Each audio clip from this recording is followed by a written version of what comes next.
시골에 사는 경찰 종구라는 사람이 살고 있었습니다. 시골 경찰 종구는 자기 마을에 외부인들이 자꾸 오면서 마을에 해결하지 못하는 기이한 일들이 자꾸 발생하게 되어졌고요. 그 기이한 일들과 그 외부인들이 연관이 되어져 있다라고 생각을 했습니다. 그래서 자기의 딸에게, 자기 초등학교 다니는 딸에게, 딸 이름이 우리 효진인데, 효진이에게 이렇게 묻습니다. 제가 잘 못하더라도 이해해 주십시오. 아버지가 경찰이여, 거짓말하면 다 알아. 네 그 사람 만난 적 있지? 말해봐, 중요한 문제인게. 이렇게 말을 했습니다. 그러자 초등학생 딸이 아빠를 째려보면서 아주 큰 소리로 이렇게 말합니다. 무엇이 중요한디? 무엇이 중요하냐고? 무엇이 중요한지도 모르면서 이렇게 대답을 했습니다. 여러분 눈치채셨겠지만 2016년도에 상영했던 곡성이라는 영화의 한 장면입니다. 굉장히 무서운 영화니까 안 보셔도 괜찮습니다. 보실 필요는 없지만 그 영화가 끝나고 나서 이 초등학생 딸 효진이가 했던 대사, 무엇이 중요한디? 라는 이 대사가 유행어가 돼버렸습니다. 제가 이게 몇 년도 영화였는가 제가 좀 자료를 찾아보려고 인터넷에 쳤더니 웬 트로트 가수가 푹 나오더라고요. 깜짝 놀랐습니다. 요즘 무엇이 중요한디라는 트로트 노래까지 나와가지고 지금 한참 부르고 있는 그런 이 문장이 무엇이 중요한디, 무엇이 중요한가라는 말이죠. 그죠? 아마 이 짧은 말이 유행어가 된 것은 아마도 이 말투가 이 사투리로 재밌기도 하지만 아마도 제 생각에는 실제로 많은 사람들이 인생을 살면서 무엇이 중요한지를 모르고 살아가고 있기 때문이 아닌가라고 생각합니다. 많은 사람들이 별로 안 중요한 일에 목숨을 걸고 살고 있기 때문에 이 어린아이에 무엇이 중요한디라고 외쳤던 그 외침이 사람들에게 아주 각인이 되어져 버린 것이죠. 그죠? 여러분은 무엇이 중요한지를 잘 알고 계십니까? 놀랍게도 우리의 인생에 무엇이 중요한가를 우리가 자주 잊어버릴 뿐만 아니라 신앙에 있어서도, 특별히 구원에 있어서도, 여러분의 믿음에 있어서도 무엇이 중요한가를 우리가 모르고 신앙생활을 할 때가 참 많이 있다는 것입니다. 그래서 어떤 사람은 정말 열심히 막 봉사도 하고 뭐 예배도 정말 한 번도 안 빠지고 모든 막 성경 공부 다 들어가고 막 그렇게 열심을 내는데 중요한 것은 그러면서도 무엇이 중요한지를 제대로 알지 못하고 신앙생활을 하는 경우가 간혹 많이 있다라는 사실이죠. 오늘 우리는 우리 신앙에 특별히 구원에 있어서 무엇이 중요한가 하는 이야기를 나누려고 합니다. 본문으로 돌아가서요. 우리는 모세의 이야기를 알고 있습니다. 지금 32장까지 왔고 오늘 33장에 들어가는데 32장까지 왔던 일 가운데 우리는 지난주에 아주 충격적인 사건을 만났죠. 이스라엘 백성들이 모세가 잠시 산에 올라가서 하나님에게 말씀을 듣고 있는 그 순간에 금송아지를 만들어서 우상 숭배를 시작했던 일을 여러분 기억하실 것입니다. 그죠? 모세는 이 문제를 해결하기 위해서 산 아래로 내려와서 그는 망설이지 않고 머뭇거리지 않고 아주 그 문제를, 심각한 문제를 아주 정확하게 처리합니다. 첫 번째로 처리했던 방법이 금송아지를 불살라서 가루를 만들어 물에 뿌리고 사람들로 하여금 먹게 한 것이죠. 뭐 금가루 먹는 것이 대단한 것이 아니라 그 눈에 보이던 금송아지의 형상을 자취도 없이 없애버린 것입니다. 그것이 첫 번째 모세가 했던 일이죠.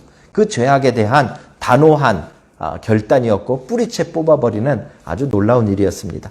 그리고 그 다음 일은 더 심각한 일이었습니다. 모세는 하나님의 편에 설 자들이 나오라고 하고 레위인들이 모이자 레위인들에게 칼을 주고 그 칼을 가지고 이스라엘 진영 이쪽 끝에서부터 이쪽 끝을 지나가면서 사람들을 죽이게 했습니다. 이것은 근데 단순한 학살이 아니다라는 이야기를 했습니다. 성경에 3,000명가량 죽었다라고 표현한 것으로 보아서 아마 골라서 사람을 죽인 것 같은데 그 사람들은 아마 대부분 우상 숭배를 주동했던 주동자들일 것입니다. 그죠? 우상숭배를 주동했던 사람들이 계속 살고 있는 한 아마 그 우상숭배라는 죄악은 또 일어날 것을 모세가 알았기 때문에 그것을 주동했던 사람들을 가차없이 처단하는 것이죠. 그리고 나서 세 번째로 한 일은 모세가 산으로 올라갔습니다. 그리고 하나님에게 의기양양하게 지금 이 죄에 대해서 이렇게 멋있게 잘 처리했으니까 이제 이스라엘 백성들을 용서해달라고 하나님 앞에 기도합니다. 근데 그 기도가 좀 뻔뻔스러웠죠. 어떤 기도였는가 하면 이들을 용서하시지 않을 거면 나를 생명책에서 지워달라고 아주 요청을 했습니다. 협박 아닌 협박을 하나님한테 한 것이죠. 그때 하나님이 뭐라고 말씀하셨는지 아십니까? 32장 34절인데요. 이제 가서 내가 말한 곳으로 백성을 인도하라. 내 사자가 내 앞서 가리라. 여러분 잘 보십시오. 이스라엘 백성들을 용서해달라고 말했는데 하나님께서는 뭐라고 답을 주셨는가 하면 내가 말한 곳, 어디를 말합니까? 가나안 땅이잖아요. 그렇죠? 가나안 땅으로 이제 이스라엘 백성들을 데리고 가라. 출애굽한 목적이 그거잖아요. 아브라함에게 약속하셨던 게 그거잖아요. 이삭에게, 야곱에게 약속하셨던 것이 바로 그것이잖아요. 그렇죠? 가나안 땅을 주시겠다고 약속하셨는데 지금 이 와중에 모세에게 그 가나안 땅 줄 테니 가라라고 말씀하고 계신 것입니다. 얼마나 대단한 일입니까?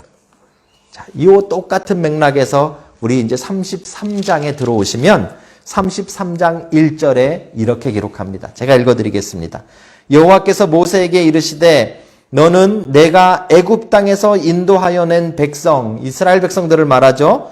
과 함께 여기를 떠나서 시내 광야를 떠나서 내가 아브라함과 이삭과 야곱에게 맹세하여 내 자손에게 주기로 한 그 땅으로 올라가라. 이건 소위 요즘 그 영어로 말하면 dream come true입니다.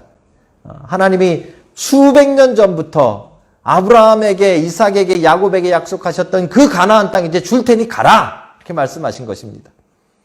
그리고 그게 그냥 빈소리로 하는 것이 아님을 설명하시는 게 2절인데요. 내 사자를 너보다 앞서 보내어 가나안 사람과 아모리 사람과 헷 사람과 브리스 사람과 히위 사람과 여부수 사람을 쫓아내고 너희를 젖과 꿀이 흐르는 땅에 이르게 하겠다. 그렇죠? 자, 여러분 이렇게 하나님께서 말씀해 주셨다면 어떻게 반응하시겠습니까? 뭐 이런 거와 같습니다. 혹시 우리 비자 놓고 지금 막 기도하고 있는 그런 형제 자매들이 있죠. 그죠? 하나님 저도 여기서 이제 지내려면 영주권이 꼭 필요합니다. 하나님 영주권을 주십시오. 이렇게 막 기도하는 친구들, 뭐 최근에 받은 친구들도 있고 앞으로 받아야 되는 사람들도 있고. 그죠? 근데 하나님께서 하루 꿈에 나타나셔서 야, 내가 비자 주겠다. 다음 달에 너에게 비자를 주겠다. 이렇게 약속을 하신 겁니다. 자, 그러면 뭘 해야 됩니까? 처음에. 예? 목사님에게 전화를 할까요? 예. 예? 그렇죠. 바로 신청을 하셔야죠. 영주권 준다는데 하나님이 영주권 주신다고 약속하셨는데 가만히 기다리면 어떡합니까? 빨리 영주권을 신청하셔야죠. 그죠? 이게 지금 그런 얘기입니다. 가나안 땅 주겠다 그랬으면 어떻게 해야 됩니까? 얼른 짐 싸서 가나안 땅 가야죠. 그죠? 그게 오늘 이야기가 진행되어야 되는 다음 내용이어야 하잖아요. 그런데 33장이 아주 이상한 방향으로 흘러갑니다. 한번 보십시오. 어떻게 흘러가는가 하면 4절 보십시오. 제가 읽어드립니다. 33장 4절인데요. 백성이 이 준엄한 말씀을 듣고 슬퍼하여 한 사람도 자기 몸을 단장하지 아니하니. 하나님이 가나안 땅 주시겠다 그랬는데 슬퍼하고 눈물을 흘리면서 자기 단장했던 걸 다 풀르는 겁니다. 뒤에 보시면 귀걸이도 풀르고 여러 가지 장신구들을 다 띄어내고 이거는 초상집에서 하는 일입니다. 슬픔을 맞았을 때 하는 일이죠. 그죠? 아니 가나안 땅 주겠다는데 빨리 출발해도 모자른데 얼른 접수해도 모자른데 그거 안 하고 지금 귀걸이 빼고 단장한 거 다 지우고 그리고 슬퍼하고 있다라고 이야기하는 것이죠. 왜 이런 일이 일어납니까? 우리 자매들에게 조금 기분 나쁘겠지만 자매들에게 영주권 주겠다고 하나님이 말씀하셨는데 갑자기 화장을 지우고 머리 풀어 헤치고 뭐 귀걸이 빼고 목걸이 빼고 그리고 슬퍼 울고 있는 거랑 똑같은 겁니다. 지금 이스라엘 백성들의 이상한 행동이 지금 등장하고 있는 것이죠. 그죠? 그것만이 다가 아닙니다.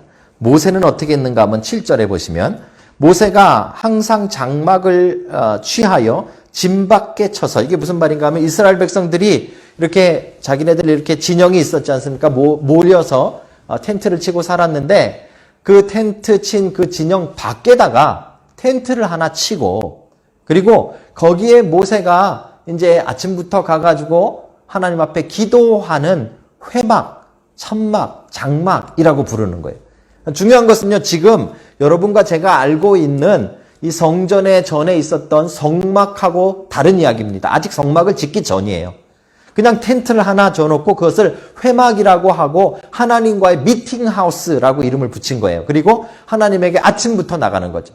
모세가 이제 거기에 나갈 때 이스라엘 백성들은 뭐 했는가 하면요, 제가 8절입니다. 모세가 회막으로 나아갈 때 백성이 다 일어나 자기 장막 문에 서서 모세가 회막에 들어가기까지 바라보며, 이게 무슨 말인가 하냐면요, 모세가 이제 그 회막으로 들어갈 때 사람들이 다 나와가지고 자기 장막에 이렇게 서가지고 경건하게 서서 모세가 그 장막으로 들어갈 때까지 이렇게 보는 거예요. 그리고 모세가 들어가서 거기서 기도할 때 하늘에서 구름이 그 회막 위에 머물렀다 이렇게 표현하는데, 이건 대부분 하나님의 임재하심을 상징하는 겁니다. 그죠? 하나님이 모세와 만나서 그 회막에서 이야기하실 때 이스라엘 백성들은 뭐 했는가 하면 각각 그 문 앞에 서가지고요, 10절인데요. 모든 백성이 회막 문에 구름 기둥이 서 있는 것을 보고 다 일어나 각기 장막 문에 서서 예배하며. 지금 가나안 땅 주겠다는데 왜 이러고 있습니까? 지금 가나안 땅을 주겠다고 약속하시고 이제 뭐 무슨 족속 다 구체적으로 걔네들 다 쫓아줄 테니까 가라라고 말씀하셨는데 왜 다들 질질 짜고 있고, 왜 모세는 회막을 밖에다 만들어 놓고 가서 맨날 같이 하나님 앞에 기도하고 있고, 백성들은 그걸 쳐다보면서 자기네 장막 앞에 서가지고 모세가 그 안에서 예배하는 동안에 그들도 문 앞에 서서 하나님 앞에 예배했다라고 이야기합니까? 왜 이런 일이 일어나고 있는 겁니까? 그죠? 왜 이런 일이 일어났는가를 우리는 14절에서 그 답을 찾아볼 수 있습니다. 14절 우리 본문에 있죠? 한번 같이 읽을까요? 자, 시작. 여호와께서 이르시되 내가 친히 가리라. 내가 너를 쉬게 하리라. 이게 무슨 말인가 하냐면요, 하나님께서 이스라엘 백성들이 죄를 범하자, 우상 숭배를 하자 모세가 찾아와서 기도할 때, 그래 가나안 땅 줄 테니까 가라 그러셨어요. 내 사자를 먼저 보내서 길을 열 테니까 가라. 그런데 나는 함께 가지 않겠다 하신 것입니다. 그죠? 여러분 같으면 어떻게 할까요? 뭐 하나님이야 오시든 말든 일단 뭐 가나안 땅 주신다는데 가서 얼른 받아야지. 나중에 혹시 마음 변하실지 모르니까. 우리는 대부분 그렇게 생활하죠. 그죠? 그런데 이스라엘 백성들은 거기서 슬퍼하며 하나님 앞에 기도하며 예배하며 하나님이 이 말씀 하실 때까지 기다린 거예요. 내가 친히 함께 가리라 하시는 이 말씀 하실 때까지. 그죠? 왜 그렇습니까? 하나님의 백성에 있어서 가장 중요한 것은 가나안 땅이 아니에요. 무엇이 중요한지를 우리가 알아야 돼요. 하나님의 백성에 있어서 가장 중요한 것은 하나님과 함께 가는 것이에요. 그게 16절인데요. 나와 주의 백성이 주의 목전에 은총 입은 줄을 무엇으로 알리이까? 주께서 우리와 함께 행하심으로, 주께서 우리와 함께 행하심으로, 주께서 우리와 함께 행하심으로 나와 주의 백성을 천하 만민 중에 구별하심이 아니니까. 하나님의 백성은 가나안 땅에 들어가는 백성이 아니에요. 하나님의 백성은 가나안 땅을 정복한 백성이 하나님의 백성이 아니에요. 하나님의 백성은 하나님과 함께 행하는 백성이 하나님의 백성인 거예요.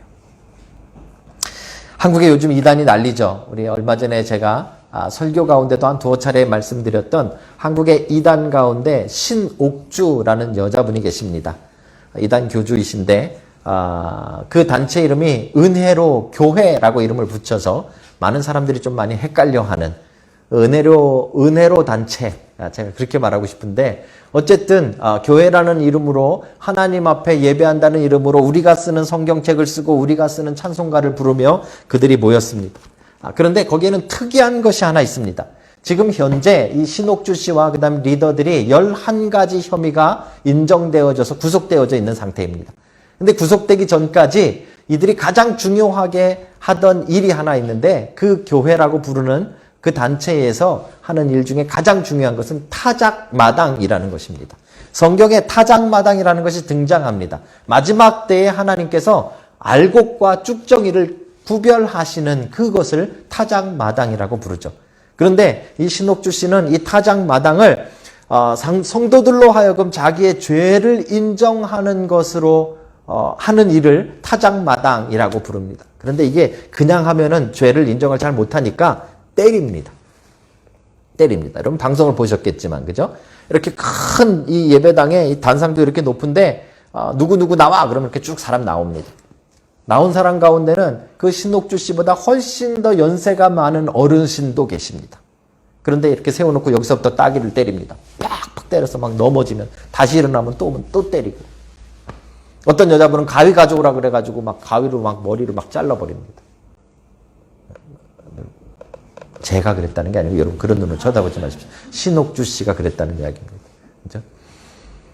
수련회나 아니면 이런 집회 같은 거를 이렇게 소그룹으로 모이면요. 소그룹으로 모여서 이 타작마당을 하는데, 자기 친엄마와 친딸이 서로 의자를 놓고 이렇게 마주 앉게 합니다. 그리고 서로 잘못한 걸 말하게 한 다음에 엄마가 딸 따귀를 때립니다. 따귀를 맞은 딸도 엄마 따귀를 때립니다. 점점점 더 세게. 그죠? 어떤 사람은 고막이 나가기도 했고요. 피지에서 어떤 사람은 돌아가시기까지 했습니다. 말이 안 되죠, 여러분? 여러분 표정이 지금 뭐 그런 데가 다 있어, 지금 그런 표정이죠. 그런데도 거기에 수천 명이 떠나지 않고 모여 있습니다. 왜 그럴까요? 너무 궁금했습니다. 아니 다른 거는 우리가 뭐 다른 이단들 이런 이야기들 들을 때 뭐 좀 잘못된 건 우리가 성경에서 해석을 잘못하면 이렇게 조금 헷갈릴 수 있잖아요. 그죠? 뭐 삼위일체를 잘 모른다든지 구원론을 잘 모른다든지 이런 거 얼마든지 일어날 수 있지 않습니까? 그 제대로 그거 몰라가지고 앉아있는 사람들은 있을 수도 있겠죠. 그 좋다는 얘기가 아니에요. 그죠? 몰라서 앉아있는 사람도 있을 수 있겠죠. 그런데 맞는 거를 보면서 왜 사람들 안 떠나냐는 거예요. 왜 안 떠났을까요? 이 단체에서는 타작마당만큼 중요한 것이 하나 있었는데, 그 타작마당을 통해서 걸러진 사람들, 선택된 몇몇 사람들을 낙토라는 곳에 보냅니다. 낙토는 낙원의 땅이라는 뜻입니다. 그래서 실질적으로 전 세계를 돌아다녀 보고 피지라는 것, 여러분 잘 아시는 남태평양에 있는 피지가 바로 그 낙토구나라고 그들이 인정해서 거기에 땅을 사고 비즈니스를 시작을 했습니다.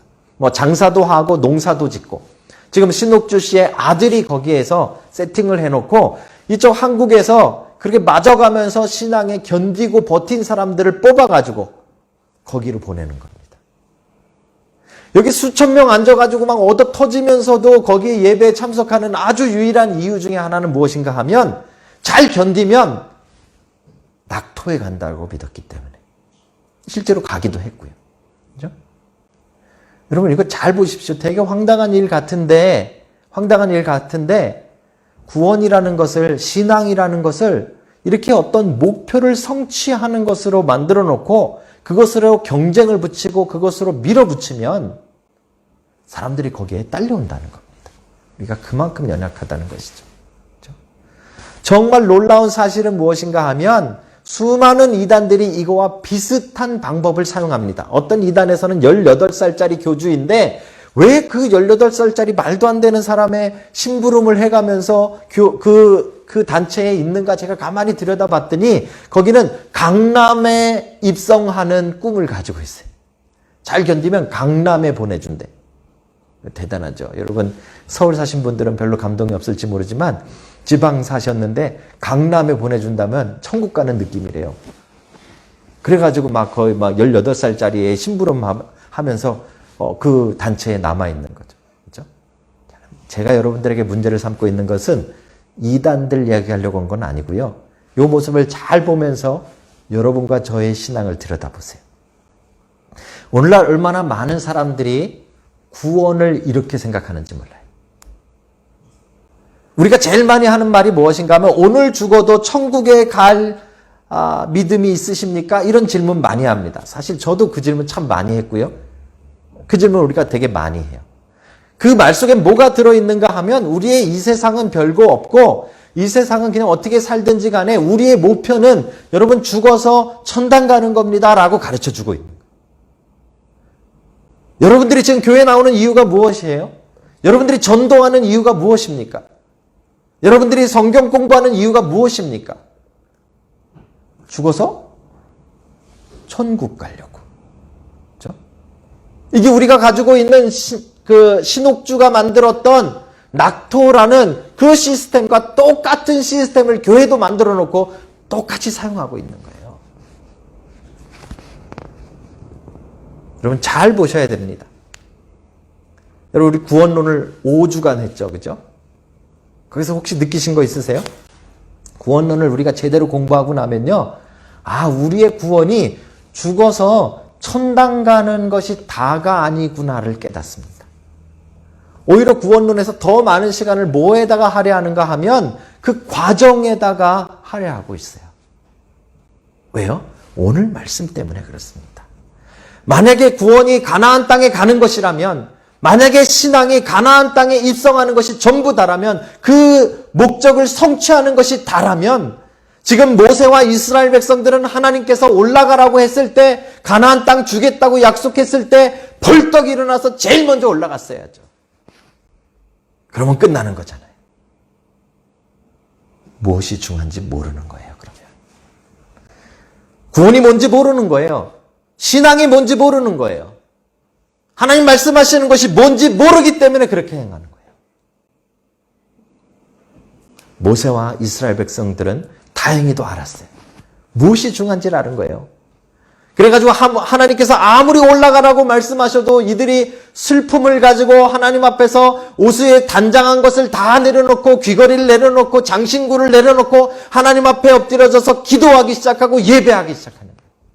날마다 모세가 하나님 앞에 나아갈 때마다 그들도 자신의 장막 앞에 서서 하루 종일 하나님 앞에 예배하는 거예요. 슬픔을 가지고. 왜요? 하나님이 함께 가지 아니하시면 가나안 땅도 아무 소용이 없는 걸 알았던 것이죠. 그렇죠? 구원이란 무엇을 쟁취하는 것이 아니에요. 이 개념을 가지고 있을 때 우리는 자꾸 구원론을 삐뚤게 생각하는 거예요. 구원은 무엇을 쟁취하는 것이 아니라 하나님과 함께 하는 것이에요. 그래서 감히 이렇게 말하는 거예요. 이미 하나님의 나라가 여러분 가운데 임하신 거예요. 그렇죠? 이미 지금 이 땅에서 우리는 하나님과 동행하는 것을 누리는 거예요. 실제로 이스라엘 백성들의 이야기를 나중에 보시면 이들은 40년 동안 뺑뺑 돌고요. 대부분은 광야에서 죽습니다. 모세조차도 가나안 땅을 바라보며 거기 들어가지 못하고 죽습니다. 그러면 이들은 다 실패자일까요? 아닙니다. 40년 동안 그 고생을 하면서도 그들은 날마다 하나님이 주시는 만나를 먹고 하나님이 내시는 샘물을 마시고 하나님이 일으키시는 기적을 경험하며 살았다면 그 자체가 하나님의 나라인 거예요. 사랑하는 성도 여러분, 무엇이 중요합니까? 여러분은 여러분 신앙에 지금 무엇을 목적으로 삼고 무엇을 목표로 삼고 계십니까? 우리 기도도 마찬가지예요. 그렇죠? 하나님이 우리를 돌보시기 위해서 기적을 일으키시잖아요. 여러분의 사업을 잘 되게 해주시기도 하고요. 건강을 지켜주시기도 하고요. 여러분 인생의 여러 가지 문제를 풀어주시기도 합니다.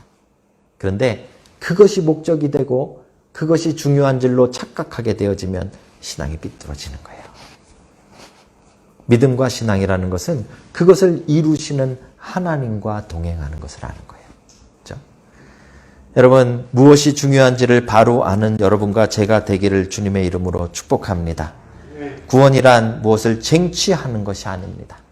구원이란 나중에 죽어서 어느 장소에 갑니다. 여러 번 말씀드리지만 갑니다. 가고 그죠? 나중에 예수님이 재림하시면 또 다른 세상이 옵니다. 그런데 그게 다가 아닙니다.